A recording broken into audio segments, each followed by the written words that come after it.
राम देव भगवान, अल्लाह खुदा, ईश आदि नाम एक ही शक्ति के हैं।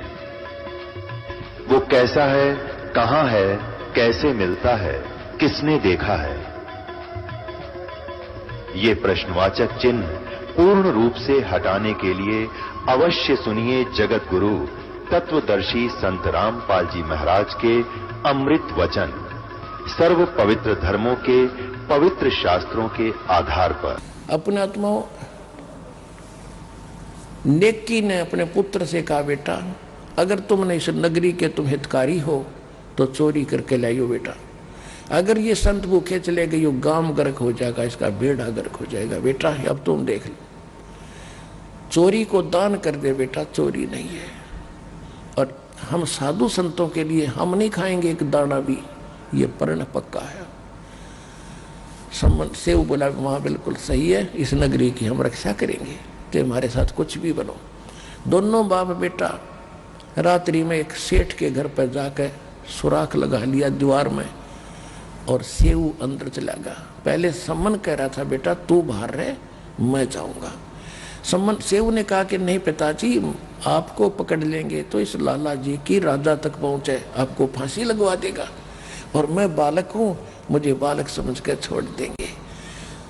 तो सम्मन कहने लगा, अगर तू मर गया तो फिर मैं क्या करूंगा जी का बेटा, नहीं तू बाहर रह, मैं जाता हूं। नहीं, सेऊ नहीं माना, कहने का भाव कि सेऊ प्रवेश कर गया।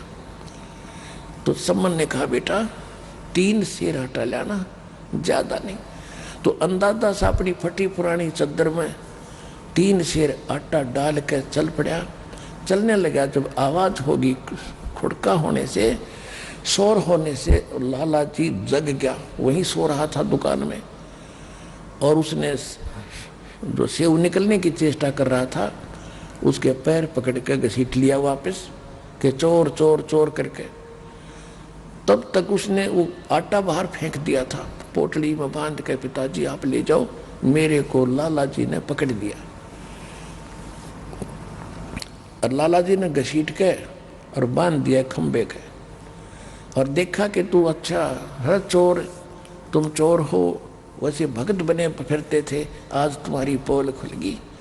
तब सेव ने कहा, लाला जी हम चोर नहीं है, हमारे घर हमारे गुरुजी आए हैं, और उन हमारे पास कोई आटा नहीं था, उधारा भी नहीं दे रहे थे, कोई किसी प्रकार भी गिरवी रखने से भी नहीं दे रहे थे, हम नहीं खाएंगे, 3 शेर आटा लिया है, हम आपका फिर दे देंगे घुमा करके। कहने लगा, अच्छा सुबह पता चलेगा। अब पता चला ना कि चोरी तो वो तुम्हारे गुरु करवाते हैं तुमसे, अब चोर को क्या पीटा, चोर की माँ को सजा देंगे। होन दे सुबेरा, राजा के पास कंप्लेंट करूंगा तुम्हारे गुरुजी की, कल देखना क्या होगा। अब हुआ और छाती पकड़ी गई, कलीजा पकड़ा था सेव का, ले वे जुल्म हो गया, ये तो नाश करेंगे, गुरुजी की बेइज्जती करेंगे कल को।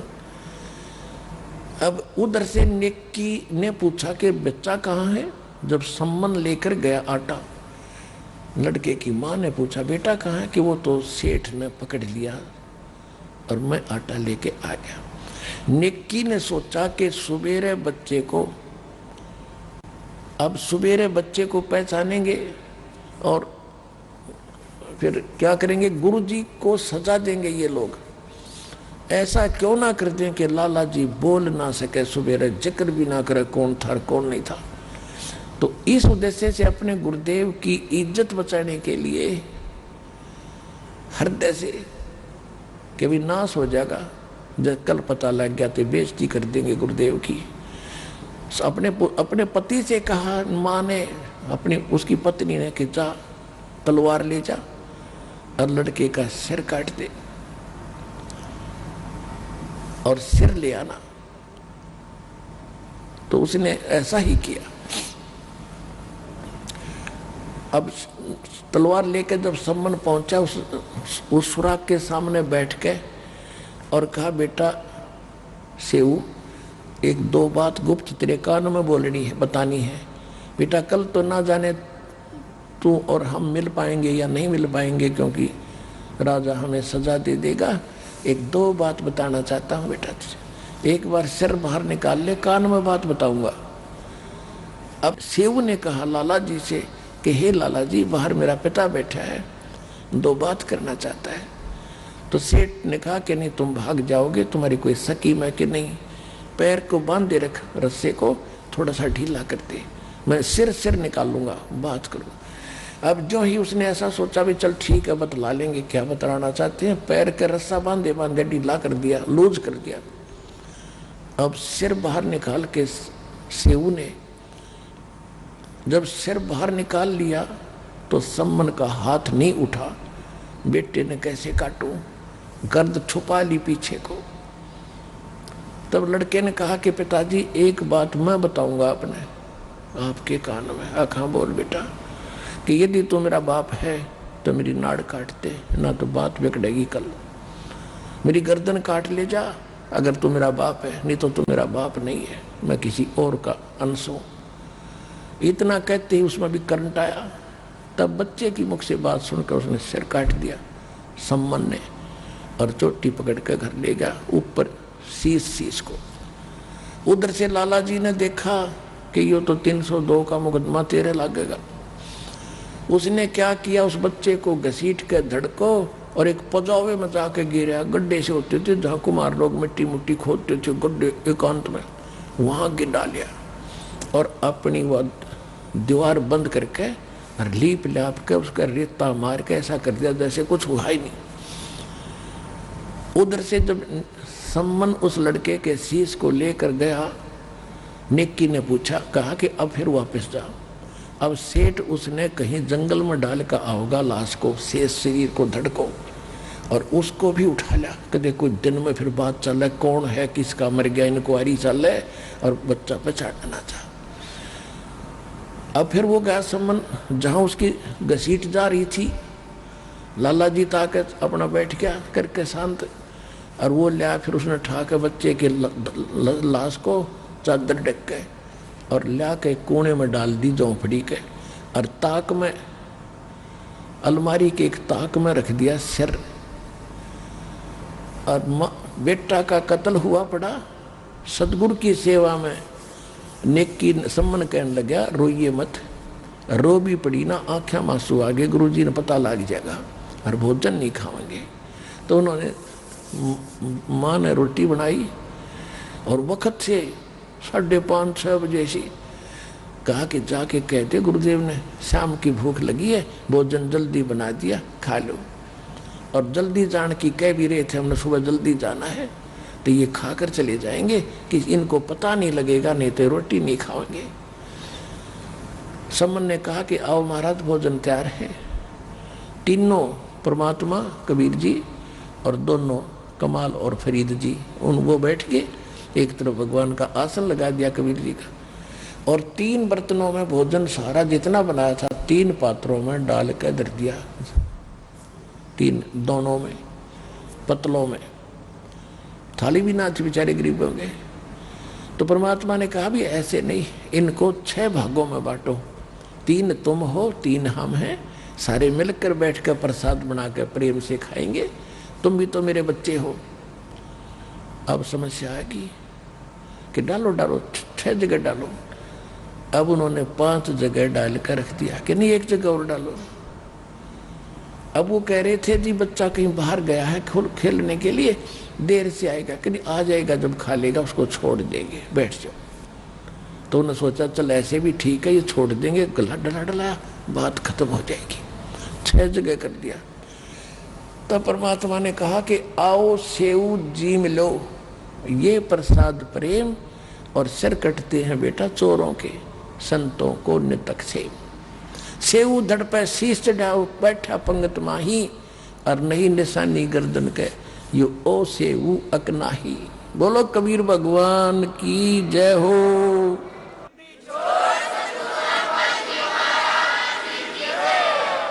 सेऊ के धड़ पे ताक से अलमारी से उठकर सिर और जमीन पर पड़े धड़ पर लग के, और बच्चा पंगत में आकर बैठ गया, और माता पिता ने गर्दन हटा कर कभी हटाकर देख रहे हैं, इसका निशान है कि वो सेऊ है कि दूसरा है।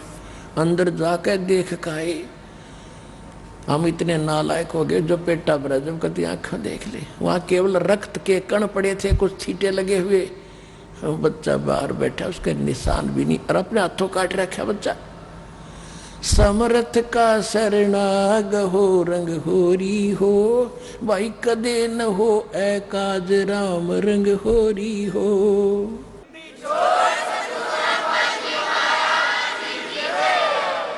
उसके बाद परमात्मा ने इतना धन दे दिया उस सम्मन को, एक नंबर का सेठ उसी जीवन में उस शहर में एक नंबर का सेठ हुआ। अब यहां गरीबदास जी कहते नुक्ते ऊपर रिज जाएगा रे करोड़ कर्म जल जा तुम्हारे। इतना समर्पण होकर देखो इस कबीर भगवान पर, ये नुक्ता था, वो कोई शौक नहीं था बच्चा काटने का, उन भगवान की इज्जत के लिए कि हमारे परमात्मा की गुरुदेव की बेइज्जती ना हो जाए। इकलौता पुत्र काट दिया, आंखों में आंसू नहीं आन दी, तो कहते इनसे प्रसन्न होगा भगवान, इतने सेक्रीफाइस से। कहते नुक्ते ऊपर रिज जाएगा रे और करोड़ कर्म जल जा तुम्हारे।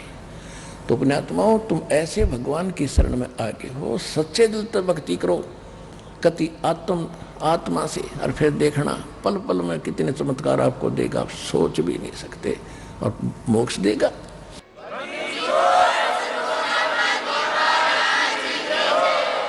तो पुण्यात्माओं, आपका सौभाग्य है कि आप जी को वो संत मिला, सतगुरु मिला, और वो भगवान मिला जो यहां भी सुख देगा और परलोक भी आपका सुखी करेगा। बोलो सतगुरुदेव की जय हो।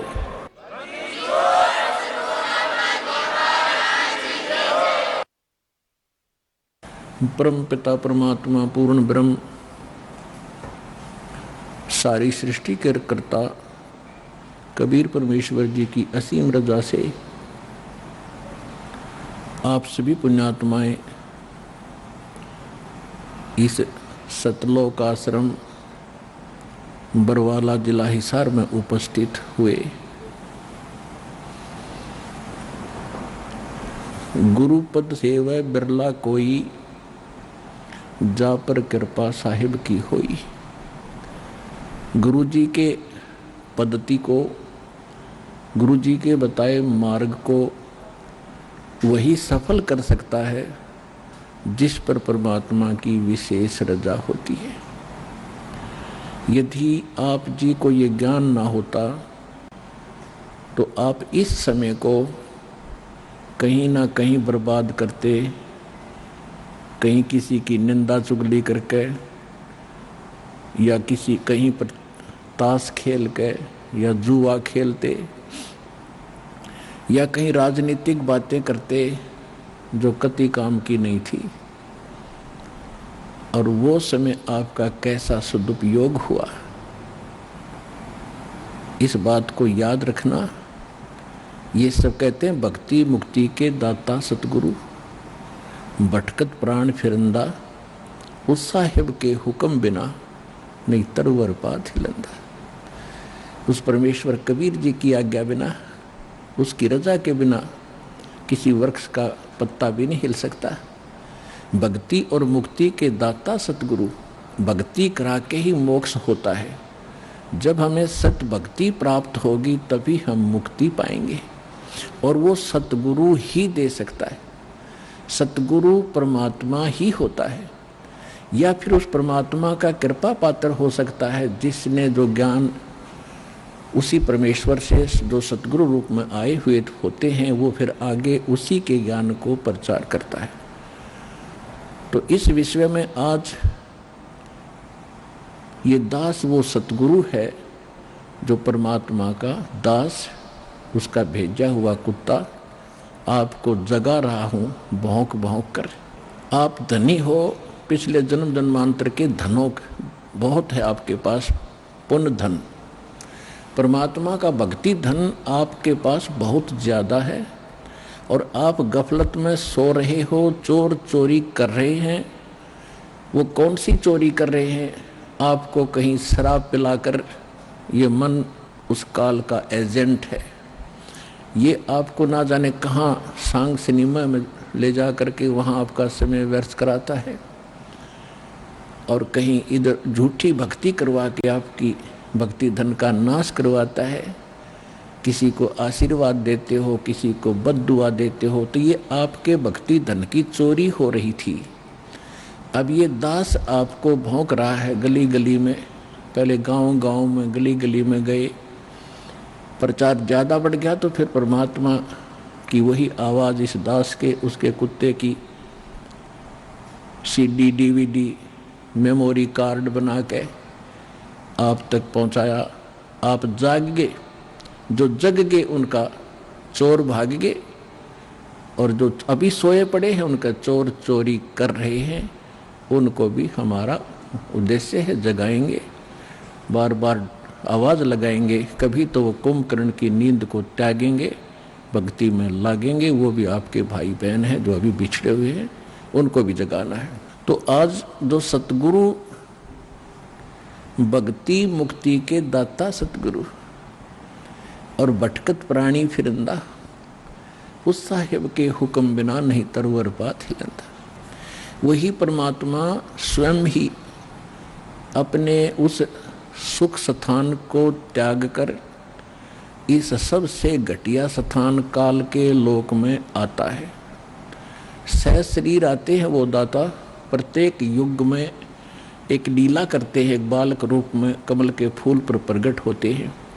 कुंवारी गायों से उनके बचपन की परवरिश होती है, और फिर बड़े होकर के वो परमात्मा एक आम नागरिक की भी, अच्छे नागरिक की भूमिका करते हैं और सतगुरु की भूमिका भी करते हैं।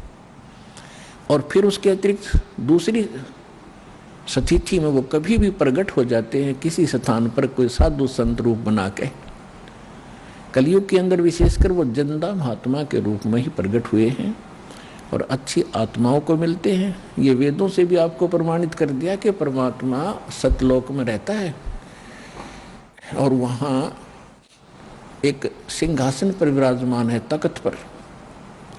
असंग ब्रह्मांड के कंट्रोलर के तख्त यानी सिंहासन पर, राजगद्दी पर मालिक बैठे हैं, वो महाराज हैं, वो भगवान हैं। और यहाँ छोटे मोटे टुकड़ों के जो राजा बने बैठे हैं, ये लोक भी नकली, ये राजा भी नकली। इनका अपना अस्तित्व नहीं, कब मर जाए, कब इनका विनाश हो जाए, कहाँ क्या बीमारी हो जाए। तो एक ही भगवान, वही शक्ति, वही मालिक है, वही सतगुरु है, और वही वास्तव में महाराजा है। तो महाराजा की तरह वो परमात्मा सतलोक में विराजमान है। तो वो परमात्मा यहाँ जब आते हैं, एक अच्छे नागरिक का रोल भी करते हैं, सतगुरु का रोल भी करते हैं, भूमिका करते हैं वो। और दूसरी स्थिति में वो परमात्मा अच्छी आत्माओं को मिलते हैं, वहाँ से सहस्रीर आते हैं जिंदा महात्मा के रूप में, सबको अच्छी आत्माओं को मिलते हैं, उनको अपने से परिचित कराते हैं। फिर वो पुण्यात्माएं भी परमात्मा की महिमा आँखों देख कर आपको सुनाते हैं। लेकिन सबसे बड़ी हमारे अंदर एक कमी रही, जो हम परमात्मा को नहीं पहचान सके, ना उन महापुरुषों की उन वाणी को हम समझ सके जिन्होंने अपने अमृत वाणी में एफिडेविट देकर गए, वो भगवान के विटनेस बने, गवाह बने। हम नहीं समझ सके क्योंकि हम अशिक्षित थे। हमारे पूर्वज जो थे वो श्रद्धालु गणे थे, विश्वासी बहुत थे, क्योंकि जो आत्मा अच्छी होती हैं वो विश्वास प्रत्येक पर कर लेती हैं। और परमात्मा ने आपको शिक्षा इसलिए नहीं दी पहले समय में, यह शिक्षा हमारी सबसे दुश्मन है। यदि हम शिक्षा प्राप्त करके परमात्मा की खोज नहीं करते हैं तो यह शिक्षा व्यर्थ है। इस शिक्षा ने हमें अहंकारी बना दिया और मर्यादाहीन बना दिया, माया का अधीन बना दिया, माया ही जोड़ना एक उद्देश्य मान लिया। कोई भी बच्चा शिक्षा ग्रहण करने के लिए घर से चलता है, उसका उद्देश्य यही होता है, बड़ा अफसर बनूं, घनी कमाई करूं, 2 नंबर की घनी करूं। वो कौन सी ट्रेनिंग है जिसमें तनख्वाह से अतिरिक्त और मिलती है, रिश्वत घनी। IAS बनूं, IPS बनूं, मंत्री बनूं, MLA बनूं, मुख्यमंत्री बनूं, घने माया जोड़ूं। क्या मनुष्य जीवन का यही काम था? ये कार्य तो एक गोबर का भूंड करता है, गोबर का भूंड। अगर हमने यही काम के लिए मनुष्य जीवन पाया है तो गोबर का भूंड कैसा होता है? खेतों में पशु गोबर करते हैं और उसको भूंड होते हैं, छोटे छोटे जीव होते हैं, और वो क्या करते हैं, उस गोबर को निकालते हैं उसमें से, उसके गोली बनाते हैं, गोले छोटे छोटे, और उसको धका के उसको रोल करके अपने बिल में भर लेते हैं। उस बिल को गहरा बनाते रहते हैं मिट्टी से खोद खोद के, और उसको गोबर को ठोक लेते हैं गरोले बना बना के, वो गोबर खाते हैं। वो प्राणी वही होते हैं जो मनुष्य जीवन में माया जोड़ जोड़ जोड़ जोड़ कर बैंक भर ले, कोठी बना दे, बंगले बना ले। फिर वो क्या करते हैं, वो हमने देखा कई बार। हम क्योंकि दास का जन्म किसान परिवार में हुआ, खेतों में जाना पड़ता था, पाली भी गए कई बार पशुओं के साथ, तो वो दोनों पति पत्नी भूंड गोबर को इकट्ठा करते हैं, अच्छा मोटा गोला बनाकर उसका, और फिर उसको दोनों धका कर ले जाते हैं, एक आगे से एक पीछे से, और मंडे रहे इतने गोबर पूरा ना खत्म कर लें, कहीं और ना ले जा और कम पड़ जाए। और कभी कभी भैंस या गाय के पैर के नीचे आके वो दोनों ही मर जाते थे, वो गोबर धरा धरा रह जाता, इकट्ठा करा करा बिल में। तो यदि हम मनुष्य जीवन पाकर भी इससे काम लगे हैं, ये मंत्रियों के आप सुनते हो कि क्या इनके कैसी लीलाएं आप सुन रहे हो, किसी पर इतने घोटाले का आरोप है, किसी ने इतने पैसे इकट्ठे कर लिए, और ऐसे ये मंत्री, मुख्यमंत्री, प्रधानमंत्री कोई हेलीकॉप्टर के उससे दुर्घटना से मर गए, कोई बीमारी से, कोई किसी और हादसे में मारे गए। वो गोबर जो इकट्ठा कराया था सारे जीवन में, वो धन वो यहीं रह गया, कोई ना जाने कौन बरतेगा। और वो भाई की तरह गधा बन के जिस जिस से वो पैसे ले रखे थे सबके पूरे करेगा, रोएगा असंग जन्मों तक। तुमने उस दरगाह का मैल नहीं देखा और धर्मराज के तिल तिल का लेखा। तो इसलिए परमात्मा यहाँ आकर के हमें जगाते हैं, समझाते हैं कि बोली आत्मा, यदि परमात्मा की भक्ति नहीं करते हो और बाकी तुम ये इसी काम लगे हुए हो, तो ये मनुष्य जीवन वाला काम नहीं कर रहे, गोबर के भूंड का काम कर रहे हो। अब बात चली थी शिक्षा के ऊपर कि पहले आप देख रहे हो, दास भी देख रहा, घना लंबा समय नहीं हुआ है, सन 1951 में दास का जन्म हुआ। सन 60 के बाद ऐसा समझण जोगा हुआ, जो बातें आज याद आ रही हैं उसमें क्या प्रक्रिया और कैसे लोग थे। अब इस ज्ञान की रोशनी से उनकी पहचान हो रही है कि पहले शिक्षा कती नहीं थी, पिता पढ़े नहीं, चाचा पढ़ा नहीं, ताऊ पढ़ा नहीं, कोई कुंबा और पढ़ा नहीं। पहले का हमारे से पढ़ाई शुरू हुई थी, उसमें बहनों की, बेटियों की पढ़ाई नहीं कराते थे। तो उसमें कितनी शांति थी, कितना एक आचरण अच्छा था और कितना प्यार था, और कैसा एक दूसरे की शर्म लिहाज होती थी। बड़ा व्यक्ति चाहे किसी भी दूसरे गांव के दूसरे कोने का भी क्यों ना होता, अगर बच्चे थोड़ी बहुत शरारत कर रहे होते तो उसको देखते ही बंद हो जाते, भाई ताऊ आ गया। अरीब अब ताऊ चाहे कितना घूमो, घूटी लाकर गलियां में बैठे रहे, और कितना व्यवहार बिगड़ गया। माया माया चाहिए, ना भाई बहन का प्यार, ना कितने रिश्तेदारी में लगाव रहा। विवाह पीछे होता है और मुकदमा कोर्ट में पहले जा लेता है। हद होगी भाई, इसी जीवन में अपने लफड़े में जीवन बर्बाद कर जाओगे। इसलिए परमात्मा आपको याद दिला रहे हैं कि मानुष जन्म पाय कर जय नहीं रटे हरि नाम, जैसे कुआ जल बिना फिर बनवाया क्या काम। तो ये ज्ञान कौन देता है? सतगुरु देते हैं। और वो सतगुरु कैसी लीला करते हैं? कबीर भगवान जब स्वयं आते हैं अच्छी आत्माओं को मिलते हैं, उनको सतलोक ले जाते हैं, फिर वापस छोड़ते हैं, फिर अपने से परिचित करा के और सबको ज्ञान सुनाते हैं। लेकिन उन महापुरुषों के उन गूढ़ रहस्यों को, क्योंकि परमात्मा ने कहा था कि तुम कितना ही कुछ कर लो ये मानेंगे नहीं, क्योंकि इनको ज्ञान ही नहीं है। ये इनके जो मूर्ख गुरु हैं, अज्ञानी, जो शिक्षा जरूर प्राप्त हैं, संस्कृत भाषा अवश्य जानते हैं। अब देखो पुण्यात्माओं, इस शिक्षा ने कैसा नाश किया है।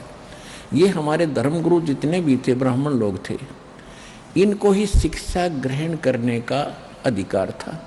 और शिक्षा किस लिए ग्रहण करने का अधिकार दिया था कि तुम सदग्रंथों को पढ़ो, उनको समझो, वो संस्कृत भाषा में, और फिर हमें बताओ, हम धर्म कर्म ठीक करें, अपना कल्याण करवा लें।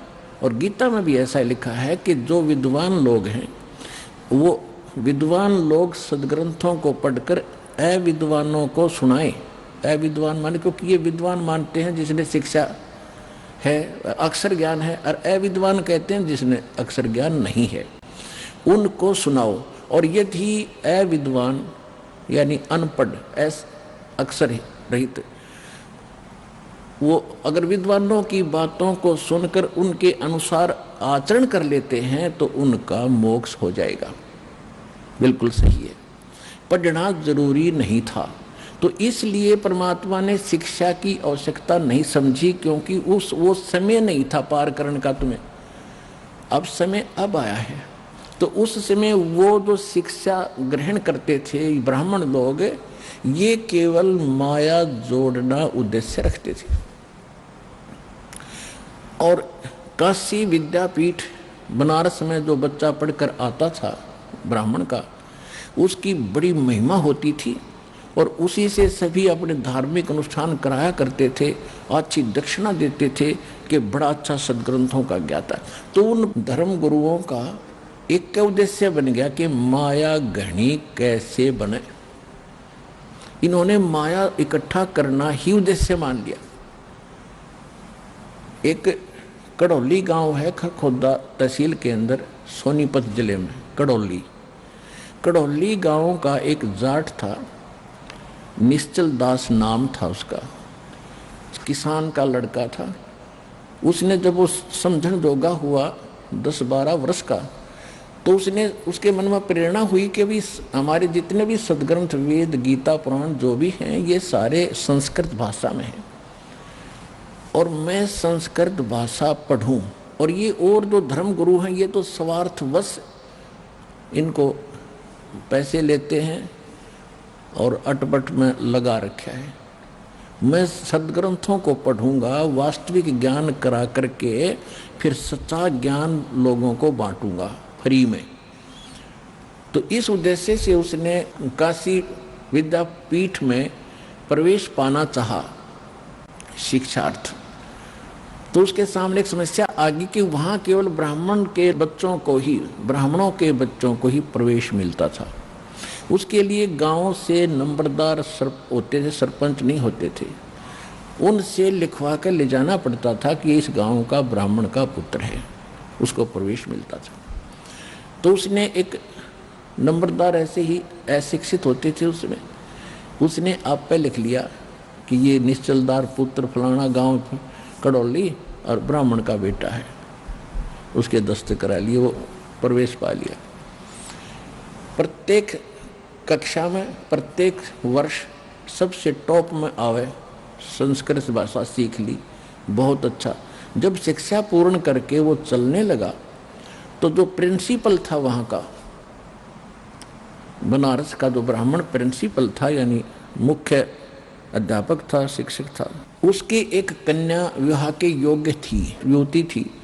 उसने क्या सोचा कि इतना इंटेलिजेंट बालक है, इसने संस्कृत बहुत अच्छा सीखा है, ग्रंथों को भी खूब अच्छा पढ़ा है, और ये जहाँ भी जाएगा इसकी वाह वाह हो जाएगी और तेरी बेटी सुखी रहेगी, यू घना धन इकट्ठा करेगा। इसलिए उसने मन बना लिया कि इस बच्चे से अपनी बेटी को ब्याह दूं, विवाह कर दूं। जब वो निश्चल दास गया उसके पास, प्राचार्य के पास, प्रिंसिपल के पास, कि हे गुरुदेव, आपकी कृपा से आपका बच्चा अपनी शिक्षा पूर्ण करके अब सेवार्थ जा रहा है, मुझे आशीर्वाद दो, मैं सफल हूँ जिस उद्देश्य को लेकर आया हूँ। तो उसने कहा कि बेटा फिर गुरु को कुछ दक्षिणा भी देते हैं, दक्षिणा दे। दक्षिणा लो जी, मेरे पास क्या है, मैं तो विद्यार्थी हूँ, आपका बच्चा हूँ, आपको क्या दे सकता हूँ। कहने लगा कि वचनबद्ध हो जा। अच्छा जी, वचनबद्ध हो गया। मैं अपनी लड़की का विवाह तेरे से करना चाहता हूँ, तुझे करना पड़ेगा। अब यहाँ फंस गया निश्चल दास धर्म संकट में, क्योंकि ब्राह्मण लोग अन्य जाति से विवाह नहीं करते थे अपनी बच्चियों बेटा बेटियों का। अगर ऐसा उनको पता चल जाए तो वो हंगामा खड़ा कर देते। तो उसने सोचा अगर ऐसा हो गया तो गांव में ही विरोध होगा, फिर ये पूरा ग्रुप मेरा विरोध करेगा और बात बिगड़ जाएगी, और मैं गृहस्थ आश्रम अपनाना नहीं चाहता। फिर उसने बताया गुरुदेव, चाहे मुझे सजा देना और चाहे कुछ भी कहना, मैं एक सच्ची बात बताता हूँ, मैं ब्राह्मण नहीं हूँ, मैं जाट का लड़का हूँ, कड़ौली मेरा गांव है, आप पता कर सकते हो। मैं इस उद्देश्य से आया था कि मैं इस ज्ञान को फ्री बांटूंगा, ये ब्राह्मण लोग इसका मूल्य ले रहे हैं, मैं वो मूल्य नहीं लेना चाहता। तो इतना गुस्सा कर गया वो ब्राह्मण प्रिंसिपल, कहने लगा तो दुष्ट, तूने धर्म भ्रष्ट कर दिया, ये कर दिया, तेरी हिम्मत कैसे बन गई यहाँ धोखा दे के हमारा ज्ञान चुरा लिया। अब वेद और गीता को तो ये रजिस्ट्री करा रहे थे, अपना नाम बै करा रखी थी नकलियों ने। उस लड़के को कहा कि प्रतिज्ञा कर रखी है तूने? हाँ जी, कि तू कभी संस्कृत भाषा का प्रयोग नहीं करेगा और किसी संस्कृत भाषा में कोई प्रवचन नहीं करेगा, और जा सकता है। और तुझे श्राप दे दिया उसने कि तुझे प्रतिदिन एक बार 1 घंटा बुखार बना करेगा ताकि तेरी गलती तुझे सदा याद रहे। तो पुण्यात्माओं, देख उस दुष्ट आत्मा ने, अब ये ज्ञान की कमी, हम किसी को श्राप देते हैं क्योंकि पूर्व भक्ति का धन होता है, उसका श्राप भी फल जाता है। अब तो सारे नकली हो लिए, किसी श्राप फले ना किसी आशीर्वाद फले, खाली हैं सब। पहले अच्छे लोग होते थे, चाहे किसी जाति के थे, वो पिछले पुण्य कर्मों से परिपूर्ण होते थे, वो किसी को श्राप दे देते, उसको बुरा हो जाता, उसकी पूंजी खत्म होती। आशीर्वाद देते तो भी उनकी पूंजी चोरी होती, नष्ट होती कमाई। इस करके ये यही काल के जाल में उलट पुलट होकर यहीं फंस गए। अब इससे निकलने के लिए हमें ज्ञान की आवश्यकता थी। अब उस वहाँ से जो वो निश्चल दास जी आगे, अब उसके सामने समस्या होगी कि ज्ञान तो मैं प्रचार करूँगा लेकिन संस्कृत प्रयोग में नहीं करूँगा।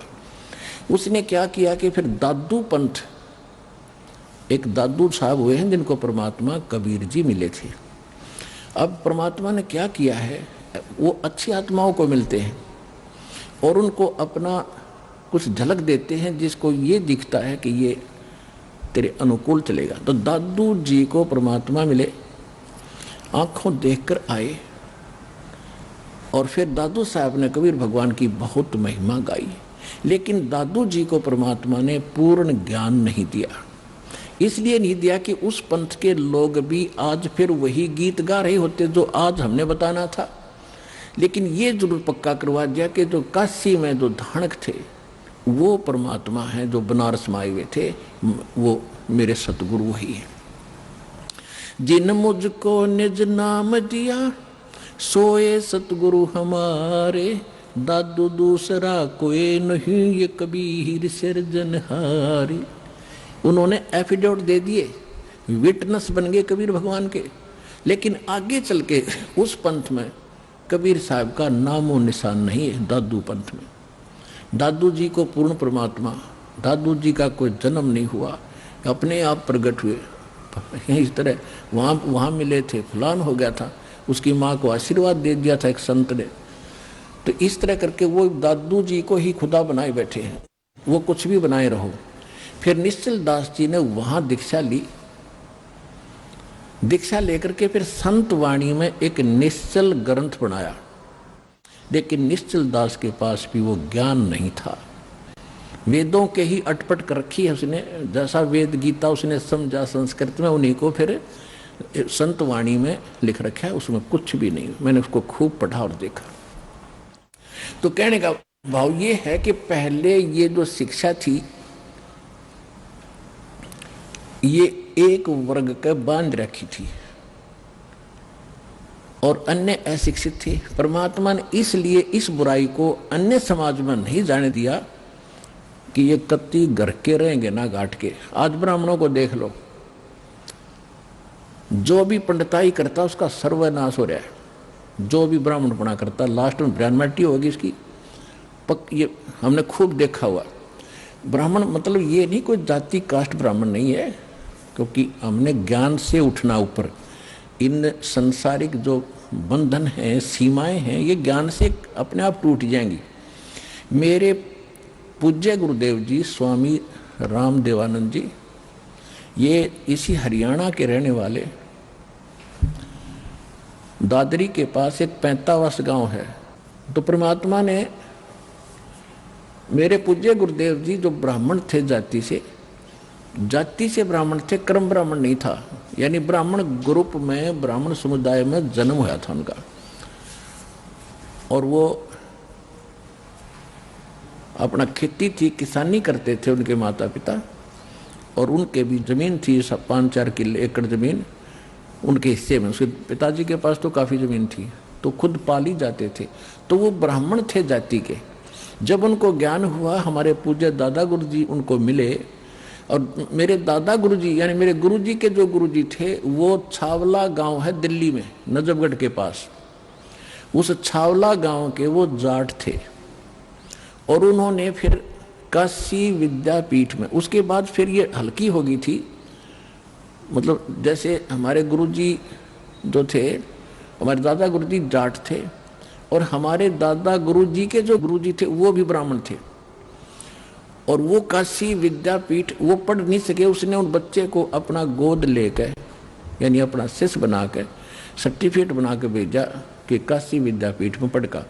तो हमारे दादा गुरुजी थे वो काशी विद्यापीठ में 4 विषय के आचार्य बन गए। और उसके बाद फिर मेरे दादा गुरुजी को पंडित चिदानंद नाम था उनका, चिदानंद जी महाराज, उनको पंडित चिदानंद जी कहा जाने लगा, क्योंकि वो 4 विषय में के आचार्य बन गए, 4 विषय के, 4 सब्जेक्ट के। उनका गांव गोपालपुर, तहसील खरखोदा, जिला सोनीपत। गांव गोपालपुर में एक आश्रम है छोटा सा, उस पे लिखा हुआ है पंडित चिदानंद आश्रम गोपालपुर। दास उसको देख कर आया है। तो कहने का भाव यह है कि हमारे दादा गुरुजी जाट होते हुए पंडित कहलाए, और मेरे पूज्य गुरुदेव जी ब्राह्मण होते हुए वो ब्राह्मण नहीं, एक संत कहलाए, स्वामी संत। तो ये जाति कर्म से है, अपनी जन्म जात से नहीं होती। जैसे आज कोई भी लड़का, जैसे हमने देखा एक जाट, और जहाँ दास सर्विस करता था नहर विभाग में, वहाँ चिनाई का काम करता था, राजमिस्त्री कहलाता था, राजमिस्त्री। और गांव में भी उसने राजमिस्त्री कहते थे, जाट होते हुए भी। तो इसी प्रकार एक ब्राह्मण का लड़का दिल्ली में नाई की दुकान खोल रहा है, बार्बर, तो उसको राजेश बार्बर कहते हैं, जबकि वो पंडित है वर्ण से, लेकिन कर्म से वो बार्बर नाई कहलाता है।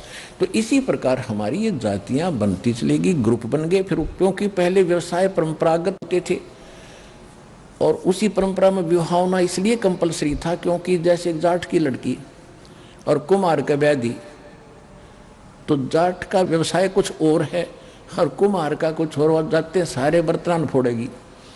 और कुम्हार की लड़की कुम्हार के ब्याही जा, तो उसको पहले ट्रेनिंग होती है उस काम की, वो ठीक जाती ही रलमिल हो जाती थी। इसलिए हमारा विवाह अपने वर्ण में ही अपने होना कंपलसरी था, अनिवार्य था उस समय। इसी तरह किसान की लड़की किसान के ब्याही जाती थी, तो वो काम से पहले ट्रेंड होती थी, झगड़े ना बढ़ते, काम खराब नहीं होते थे। तो अब समय बदल गया है, व्यवसाय भी काफ़ी बदल गया है, तो इसमें अगर इंटरकास्ट शादी होती है तो कोई दिक्कत नहीं, क्योंकि हम मनुष्य हैं, हम एक पिता के बच्चे हैं और हमारा एक ही उद्देश्य है, यहाँ से मोक्ष कराना और सतलोक जाना, वहाँ कोई झगड़ा ही कोई नहीं। तो इस प्रकार हमने इस काल के जाल को काटना है, हर तरह से इसको कंडम करना है, सच्चाई को ऊपर लाना है। तो इसलिए ये विद्या जो थी ये सीमित होकर रह गई और परमात्मा ने ये इसलिए आपको नहीं दी, आने दिया आप तक, क्योंकि वो पीक टाइम नहीं आया था, प्राइम टाइम नहीं आया था जिसमें आपको पार करना था। वो कब करना था?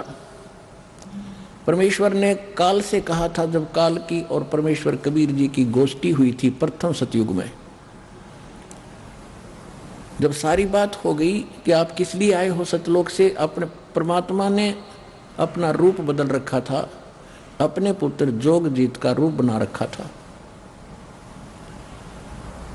और ये जो काल है ये भी उस परमात्मा का 17वां पुत्र है,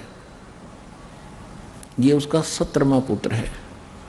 और इसने वहाँ गलती कर दी थी जिस कारण से इसको निष्कासित कर दिया। हमने भी गलती की थी, जितने भी प्राणी, चींटी, हाथी, मकोड़े, कीड़े, पशु पक्षी, ब्रह्मा विष्णु महेश और हम राजे महाराजे, ये सभी वहीं रहते थे सतलोक में। एक जैसा वहाँ पर हमारा शरीर था, एक जैसा खान पान था, एक जैसा सुख था। तो हम अपनी गलती से इस कंगाल के साथ आ गए। यहाँ कुछ भी चीज़ पूरी नहीं, हर समय हर एक चीज़ का अभाव रहता है। मार मार एक रोटी का काम पूरा ना होता सारे जीवन में जीव का। पशुओं ने देख ले, उसके पीछे भाग रहा है उसको खाने के लिए, हिंसक पशु जैसे पशु हैं दूसरे शाकाहारी, वो सारा दिन घास चर चर के खाएं जार निकालें जार, खाएं जार निकालें जार, मर जाओ। क्या यही जीवन है? सतलोक में सारी सुविधाएं हैं, जो खाओगे वही बॉडी में ही हजम होता है, ना कोई टट्टी ना पेशाब, उसमें कुछ नहीं होता ऐसा गजब का, ना कोई। अब सोता उठते आदमी फ्रेश होता है, फ्रेश होते सबसे पहले टट्टी मास दे है। तो यहाँ तो ऐसा ही रहेगा। तो वहाँ चलेंगे हम जहाँ सारा सुख है, इतना सुंदर शरीर कभी व्यर्थ नहीं होते, वहाँ कोई बकवास नहीं आती, मन में दोष नहीं होता। जब आत्मा निर्मल हो जाती है, विकार होते ही नहीं, बकवाद करने की इच्छा ही नहीं बनती। तो ज्ञान से अब परमात्मा ने ये शिक्षा इसलिए दी हमारे को कि हम जो मैं बताऊंगा, परमात्मा के ने कहा था कि जो ज्ञान हम देंगे फिर हम अपना एक दास भेजेंगे। वो तो ज्ञान परमात्मा 600 वर्ष पहले सतगुरु रूप में दे गए थे, कबीर भगवान कबीर वाणी के माध्यम से। कबीर सागर, कबीर बीजक, कबीर शब्दावली, कबीर साखी, इस तरह उन्होंने कई भागों में बांट रखा है, बाद में प्रिंट करने वालों ने। बाकी ये सभी कबीर वाणी है, जिसके विषय में गीता अध्याय नंबर 4 के श्लोक नंबर 32 में कहा कि वो परमात्मा स्वयं अपने मुख कमल से जो ज्ञान देता है उसमें यज्ञ यानी धार्मिक अनुष्ठानों की जानकारी विस्तार के साथ बताता है, और उसको जानने के बाद सब कर्मों से मुक्त हो जाता है। चौथे अध्याय के 34वें श्लोक में कहा कि उस ज्ञान को तत्वदर्शी संतों के पास जाकर समझ। तो कहने का भाव यह है कि परमात्मा ने 600 वर्ष पहले आकर ये तत्व ज्ञान बताया था। तो जब काल से बात हुई थी और परमात्मा अपने जोगजीत पुत्र के रूप में आए थे, जब काल के लोक में प्रवेश किया, किस लिए आए थे? कि हमें दुखी देखा कि ये मेरे बच्चे वहाँ कितने सुखी थे, कोई दुख नहीं था, कोई मृत्यु नहीं, कोई कैंसर नहीं, कोई कोड़ नहीं, कोई बीपी हाई ना लो होता था, ना कोई शुगर बीमारी थी, और ना इनको खाने का अभाव था, मजदूर बने फिरते। काल ने हमारे को कितना मूर्ख बना रखा है। किसी के पास थोड़ा सा पद मिल जाता है तो नीचे वालों को इतना दबा के रखता है, सब अपने कर्म फोड़ता सारा दिन, उनकी आत्मा दुखा दुखा के। चाहे कोई फैक्ट्री मालिक है, चाहे कोई IAS IPS अधिकारी है, या कोई डॉक्टर इंजीनियर जज है, ये नहीं देखते तुम कर क्या रहे हो, उनको ज्ञान नहीं है। किसी की आत्मा दुखावे होए होए उसका, ये परमात्मा के बच्चे हैं। आप कहते हैं जो तगड़ा व्यक्ति और निर्बल को सताता है उसकी आत्मा रोती है। आत्मा रोती है क्योंकि वो मुकाबला तो कर ही नहीं सकता किसी भी तरीके से। ताकतवर मीन जैसे कोई पद की ताकत है, पोस्ट की ताकत है, या वैसे अपने कोई घर कबीले में घने व्यक्ति हो जाए उनकी ताकत है, स्वयं बलशाली है। तो इस तरह का व्यक्ति गरीबों को सताता है। अपने से नीचे वालों को इतना तंग करता है कि जितना वो कर सकता है बिना ज्ञान के। तो यहाँ परमात्मा ने आके बताया है कि कबीर गरीब ना सताइए, जाकी मोटी हाय, और बिना श्वास की जीव से लो भस्म हो जाए। देखो कहते हैं गरीब को ना सताना, आपकी ये हालत हो जाएगी, क्योंकि वो तो जीवित श्वास है, आत्मा से उसका कनेक्शन है, रो रहा है, उसकी आत्मा दुखी है तो उसको जरूर प्रतिफल मिलेगा, 2 दिन पीछे मिल जाएगा। उदाहरण दिया है कि जैसे पहले एक धौंकनी होती थी, पशु के चाम की बनाई जाती थी, और लोहार और सुनार लोग उसी का प्रयोग करते थे। उसमें ऐसे एक हैंडल सा लगा लेते थे, उसको पकड़ के ऐसे करते थे, आगे उसका एक छोटा सा सुराख होता था उस चमड़े में, और वहीं से वो हवा लेती थी और फिर ऐसे छोड़ते थे तो वो हवा फूंक मारती थी अग्नि में, ऐरन में, जहाँ पर लोहे को गर्म किया जाता था, पिघलाया जाता था। आइए अब हम उन श्रद्धालुओं के अनुभव जानते हैं जो जगत गुरु तत्वदर्शी संत रामपाल जी महाराज जी से दीक्षा प्राप्त कर चुके हैं तथा उनके द्वारा बताए गए भक्ति मार्ग पर चल रहे हैं। नमस्कार सर। सच्चाई। सर क्या नाम है आपका? राजू दास। राजू जी आप कहाँ से हैं? मैं गांव डाबोदा खुर्द, जिला झज्जर, हरियाणा से। संत रामपाल जी महाराज से नाम दीक्षा आपने कब ली? मैं 10 तारीख 5वां महीना 2017 को। संत रामपाल जी महाराज से नाम दीक्षा लेने से पहले क्या आप कोई भक्ति साधना भी करते थे? हाँ सर, मैं अपने जो पारंपरिक साधना थी, गांव में मंदिर में जाना दादा छोटे वाले पे, और मैं फरीदाबाद से सुदर्शनाचार्य जी से नाम दीक्षा ले रखी थी। मुझे इनसे कोई लाभ नहीं हुआ था। 12 साल पहले हमने अपने मामा जी के थ्रू फरीदाबाद से सुदर्शनाचार्य जी से नाम दीक्षा ली थी, जो वैष्णवपंथी महात्मा थे और अपने आप को कहा करते थे कि बेटा हम पिछले 7 जन्मों से विष्णु जी की भक्ति करते आ रहे हैं। तो जब मुझे कुछ ज्ञान नहीं था, क्योंकि मैं छोटी उम्र में था, जब से मैं 4वीं-5वीं कक्षा में था। राजू जी संत रामपाल जी महाराज की शरण में आप कैसे आए? मगर जी मैं स्कूल में पढ़ता था, जब 7वीं कक्षा में था तो एक मेरे गांव से भगत थे आसाराम, वो टीचर थे मैथ के।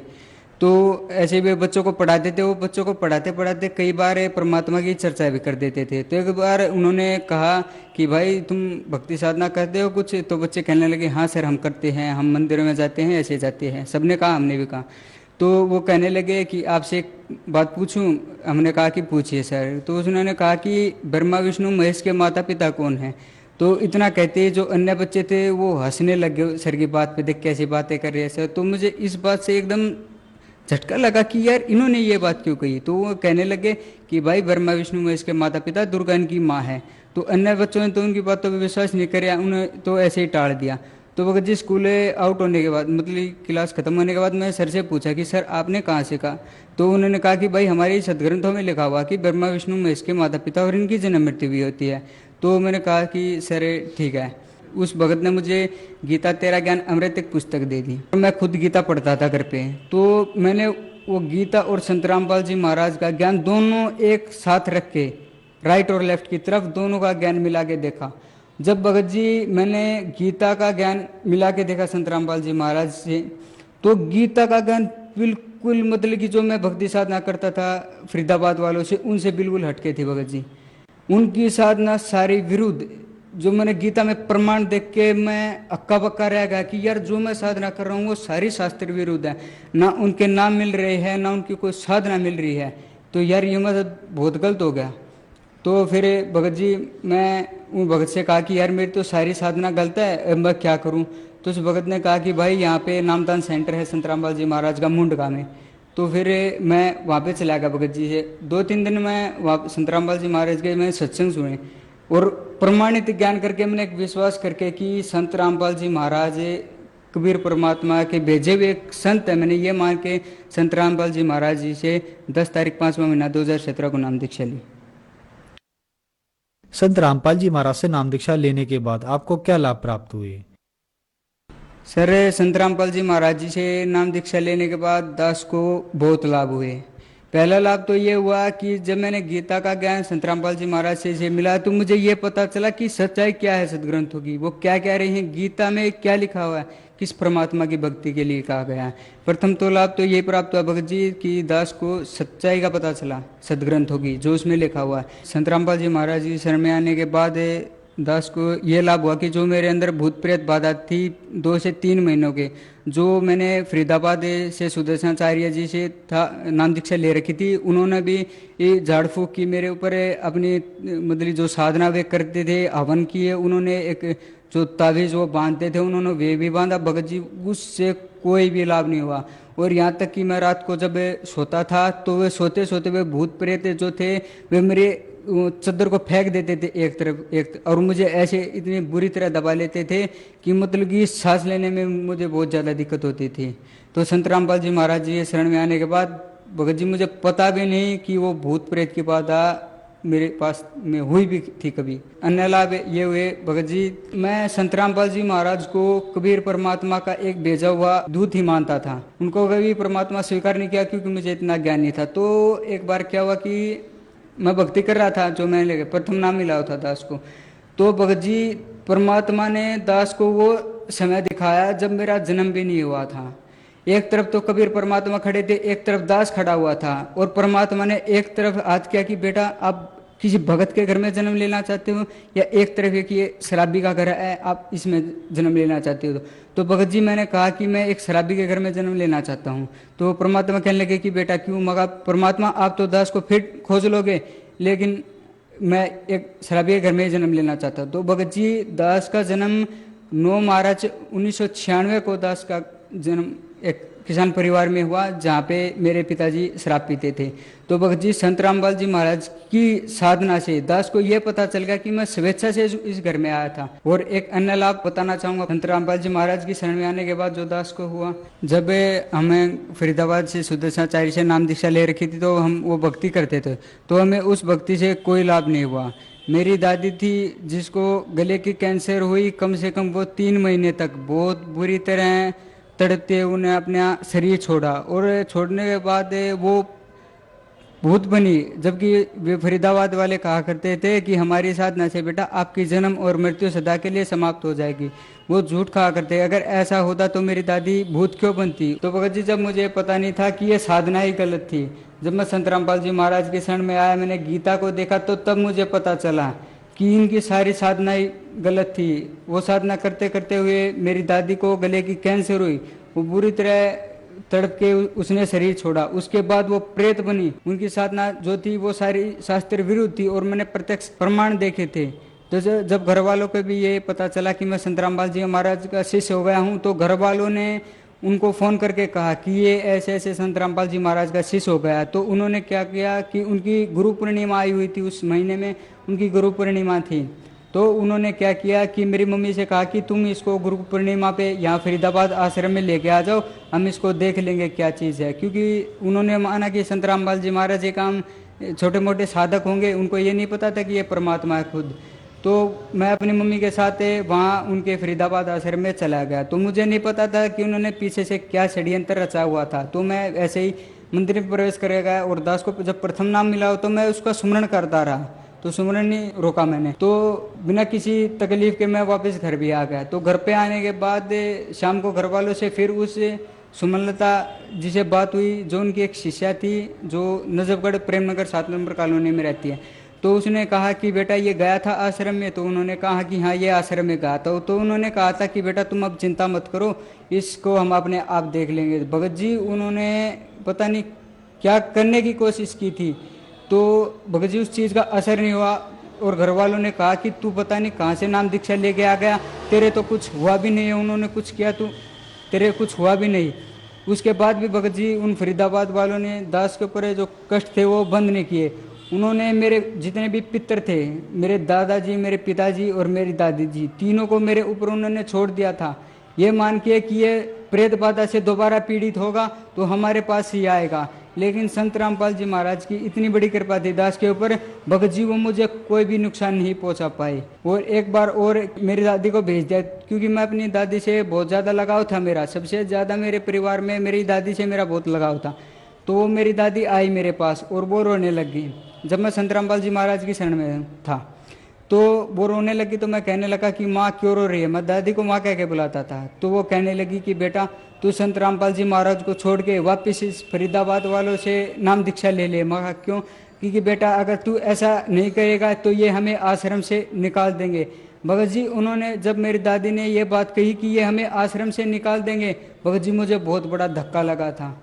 उनकी भगत जी शास्त्र विरुद्ध साधना थी जिन्होंने उनको प्रेत बना दिया। प्रेत बनाने के बाद भी वो आश्रम में रहते थे, तो उनको आश्रम से भी निकालने की धमकी दे दी कि ये अगर ये संत रामपाल जी महाराज की शरण में रहेगा तो हम इसका कुछ बिगाड़ नहीं पाएंगे। तो संत रामपाल जी महाराज की शरण में आने के बाद दास को एक बहुत बड़ा लाभ ये हुआ कि जो मेरे परिवार में पारंपरिक साधनाएं चलती थी, मेरे गांव में एक मंदिर है दादा सोटे बेले के नाम से प्रसिद्ध है वो, तो मैं वहाँ पहले जब संत रामपाल जी महाराज जी से मैंने दीक्षा नहीं ले रखी थी तो मैं मंदिर की तरफ देख के सिर झुकाया करता था, प्रणाम किया करता था उनको।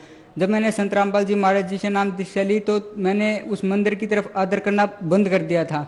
तो क्या हुआ कि मैं एक बार पशु नहला रहा था, वो जो वहाँ के सिद्ध पुरुष है वो सांप के रूप में रहते थे, तो मैं जब पशु नहला रहा था तो मेरे पैरों के पास से एक सांप घूमने लग गया, पता नहीं कैसे। तो मुझे आभास हुआ, तब मैंने संत रामपाल जी महाराज का नाम स्मरण किया तो वो सांप वहाँ से चला गया। फिर उसी 1-2 दिन के बाद मैं तालाब में नहा रहा था, नहाते नहाते वो सांप मेरे पास आया और मेरे पास घूमने लगा। उस समय सुमरण कर रहा था, मैं तैरते तैरते सुमरण कर रहा था, तो वो जो सांप था वहाँ से चला गया। और उस सांप के चले जाने के बाद उस संत ने, जहाँ पर मेरे पूर्वज जाया करते थे दादा छोटे वाले के पास, उन्होंने मुझे प्रत्यक्ष दर्शन दे के ये कहा कि बेटा मान गया आपकी भक्ति को और मान गया आपके संत रामपाल जी महाराज की भक्ति को।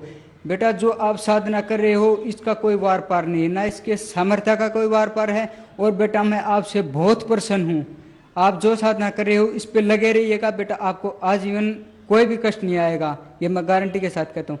भगत जी मुझे सबसे बड़ा यही फायदा हुआ कि जहाँ मेरे पूर्वज जाया करते थे वहाँ के स्वयं उस संत ने मुझे ये कहा कि बेटा जिस शरण में तू गया हुआ है, जो भक्ति तू कर रहा है उसका कोई वार पार नहीं है, वो तुझे कभी कष्ट नहीं देगी और तू सदा सुखी रहेगा। और मैं तेरे से बहुत प्रसन्न हूँ कि बेटा तूने पूरे गुरु की शरण ग्रहण की है। तो भगत जी संत रामपाल जी महाराज की शरण में आने के बाद दास को बहुत बड़ा लाभ यही हुआ कि हमारे पारंपरिक साधना के संत भी यही कह रहे थे कि बेटा तू बहुत अच्छी शरण में गया हुआ है, तू बहुत सुखी पाएगा आजीवन। जो श्रद्धालु आज आपको देख रहे हैं, आप उनको क्या संदेश देना चाहेंगे? मैं उनसे ये कहना चाहूँगा कि मैंने नाम दीक्षा ले रखी थी सुदर्शनाचार्य महाराज जी से।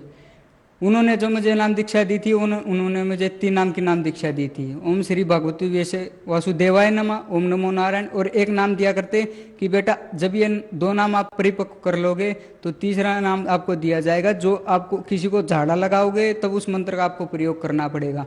तो भगत जी मैंने गीता से उनके नामों को मिला के देखा, उनका एक भी नाम, एक के तीसरे नाम को छोड़ के कोई भी, वो एक श्लोक ले रखा था उन्होंने, उनका नाम भगत जी कहीं भी गीता में नहीं मिला हुआ। जबकि वे कहा करते कि बेटा गीता का ज्ञान सर्वधार्य है और ये श्री कृष्ण जी ने बोला।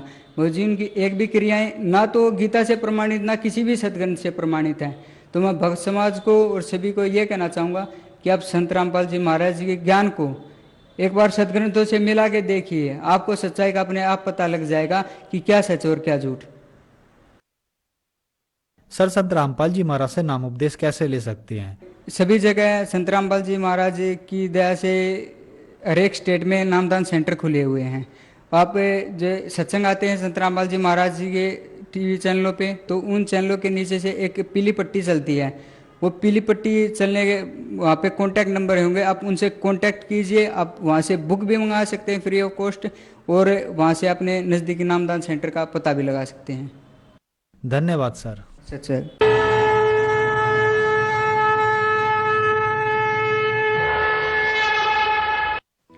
आप सुन रहे थे जगत गुरु तत्वदर्शी संत रामपाल जी महाराज के मंगल प्रवचन।